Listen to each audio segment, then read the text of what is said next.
Okay, so I went from skinny fat to fairly muscular from the ages of about 16 to 17 and a half. Now, this is when I was younger and I had a bunch of time, literally had no responsibilities. The only thing I had to do was go to school and go to the gym. That was it. But now at university, I have to not only run a business, but then actually do university, attend lectures, work on my assignments. I have cooking, cleaning, all these things to do. And I got skinny fat again, and I'll put a picture on screen. I lost not too much muscle, but I did lose a good amount of muscle. But the main thing was I got skinny fat because I was eating anything and everything. I wasn't tracking my calories. I was barely going to the gym. I was barely walking anywhere. So I couldn't return to this 6-day-a-week routine, but I needed a way to get rid of that fat again and get my muscle back. This is where I developed my 3-day-per-week routine.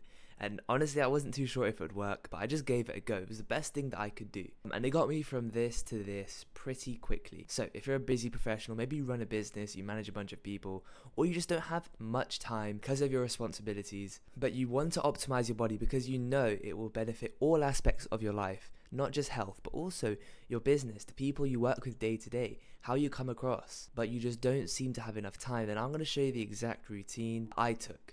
Okay, so first I want to explain the basics, and all these things are in the PDF in the description below. It's completely free, by the way, so you can go ahead and just take it. First, I'm going to be talking about building muscle, and for this, anywhere between 0.7 and 1 gram of protein per pound of body weight is going to be great for anyone getting started trying to build some muscle. So if you're 150 pounds, I'd recommend about 150 grams of protein spread across about 3 meals, which may be slightly difficult, but if you can even get 40 grams per meal, that's 120, and then you can have a protein shake or something along those lines, any way that makes it work for you. But generally, 1 gram of protein per pound is going to be great. Now, obviously, if we're trying to follow those, old routines where we're isolating each body part, and one day we're doing chest, one day we're doing shoulders, one day we're doing biceps, if we're using that structure, then of course it's going to be really difficult to fit everything within 3 days.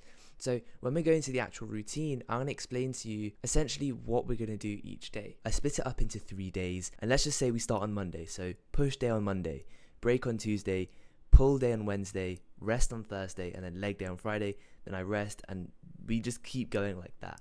And that way we get to work out each body part or body parts 2 times a week. But also by doing these push-pull days, we get to target many body groups in one day. And we do compound lifts mainly with a few isolation exercises to make sure that we are most time efficient, and we also have the most simple, easiest routine for a beginner. So I'm going to give you an example of a push day for me. Now, of course, you can get the full workout routine down in the description below.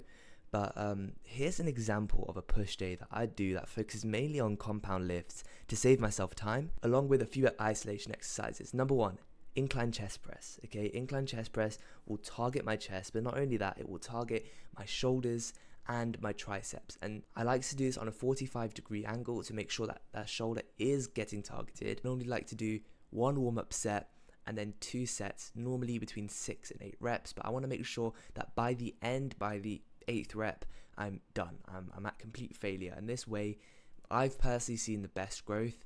So yeah, 1 warm-up set with about half the weight that you would do the other 2 sets with, and then 2 sets where you can comfortably do between 5 and 6 reps, and then you struggle to do 7th and 8th rep. Then for shoulders, I'll do the overhead press. Again, this isn't as necessary because we have done the incline chest press, but again, it's a great compound lift.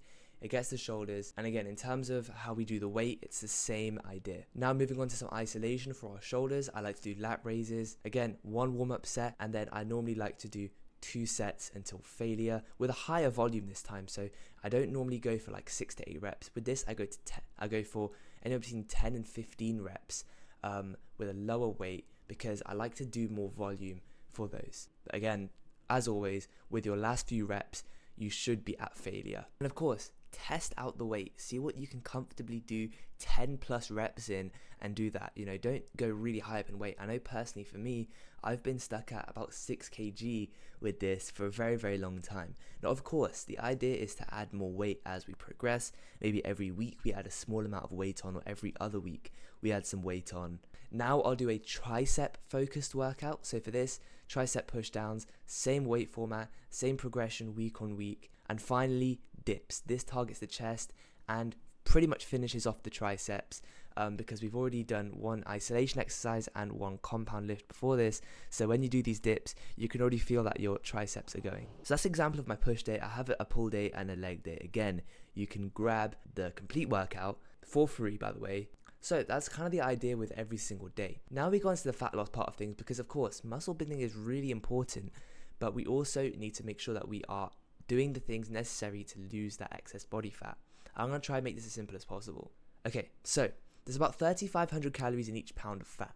And if we want to lose 25 pounds in 16 weeks, then we need to be on a 781 calorie deficit per day.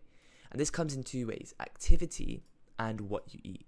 Now, you can burn 781 calories through activity, or just be in a deficit of 781 calories. And the thing is, people often look at this and think, okay, how am I going to burn 781 calories? Because it's not easy. And the beautiful thing is, what I help my clients do is split the burden. So you'll only have to be in a 391 calorie deficit, and that's not as bad as you may think. And then also you may have to burn 390 calories on top of that. This is much easier to do. It may sound difficult, but trust me, in practice, it's not that difficult. There's different ways to do this. And one way which I recommend everyone do is 10,000 steps a day in zone 2, which is a brisk pace that will get you here. And what zone 2 essentially is it's a state that you're in where you can still comfortably hold a conversation while doing the cardio. So you can still eat roughly what you ate before, assuming you weren't in a huge calorie surplus before trying to start to lose weight. So as I said, burning calories through activity can be done in many ways. What I recommend and what worked for me was kind of discovered by accident, to be honest. So when I got to uni, I had to walk a lot between my flat and different buildings. And so I was averaging 12 to 15,000 steps a day, and also at a medium/fast pace because I was trying to be on time. So I'm giving you what worked for me. I would recommend 10 to 12,000 steps per day. Now on average, and of course this varies person to person as I said before, but 40 calories is burned per 1,000 steps. So if you can walk 10,000 steps, you've hit that 390 calorie target. Of course, there are other options such as cycling and things like this. And of course, at the end of the day, by any means that you burn these calories is completely fine. Okay, you can swim, you can cycle, you can walk, and these essentially do the same thing. The most important thing is which one can you be most consistent with, because it takes time to burn fat, it takes time to be in these big calorie deficits, and of course, we can have 0 calories per day, and we will be in a much greater deficit, but is this sustainable? Can we do this for months and months on end? No, we'll just be tiny by the end of it, and that's not the goal. The goal is to burn the fat while still building that muscle. Fat loss depends primarily on total energy expenditure over time, not the specific exercise. Now, you burn the highest percentage of calories from fat during, as I said, zone 2 cardio. So again, it's not about doing these really high intensity workouts for like 5 or 10 minutes. These do burn a lot of calories in the moment, but you can't sustain this for a long period of time. And therefore, you may burn like 100 calories really, really quickly, but then can you realistically do that 4 times in a row to burn those 400 calories that we need to burn? And the answer is probably no. In terms of food, as I said, we only need to be in that 390 calorie deficit. So I'll give you an example of mine. So my maintenance is around 2,400 a day. When I was bulking, I was eating 3,100 a day, and now during my cut, I'm eating around 2,100.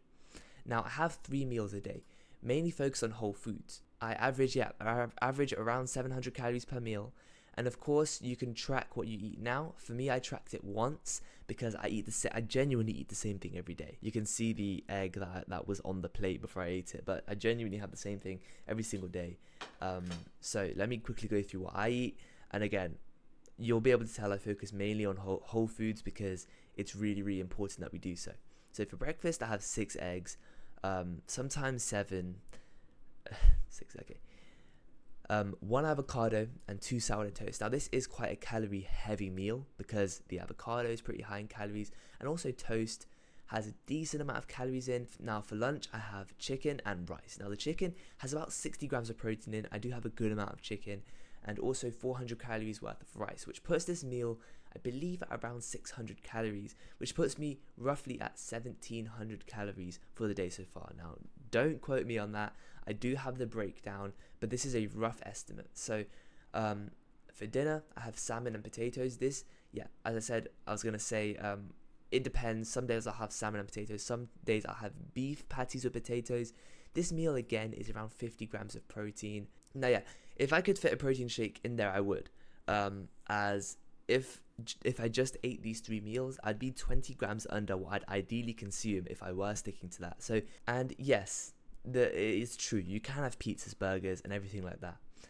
If you're still in a deficit, you'll lose the weight.